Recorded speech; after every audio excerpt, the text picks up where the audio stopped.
चिकमहूद जवळ भीषण अपघात, 5 महिला जागीच ठार तर 2 गंभीर जखमी।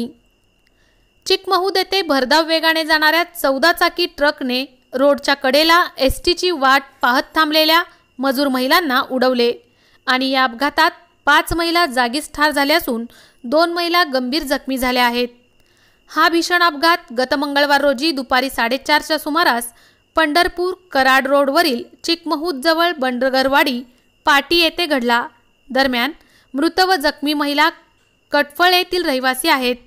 7 महिला मिळून मोलमजुरीचे काम करण्यासाठी चिकमहूद येथील शेतकऱ्यांच्या शेतावर आल्या होत्या। दुपारी काम संपल्यानंतर घरी जाण्यासाठी त्या पंढरपूर कराड रोडवरील बंडगरवाडी पाटी रोडच्या कडेला एसटीची वाट पाहत थांबल्या असता पंढरपूरकडून भरधाव जाणाऱ्या ट्रकने त्यांना उडवल्याने हा भीषण अपघात घडला। दरम्यान अपघाताची माहिती मिळताच पोलीस निरीक्षक भीमराव खंदाळे, पोलीस फौजफाट्यासह घटनास्थळी दाखल झाले आहेत। ग्रामस्थांनी ट्रक चालकास पकडून पोलिसांच्या स्वाधीन केले आहे।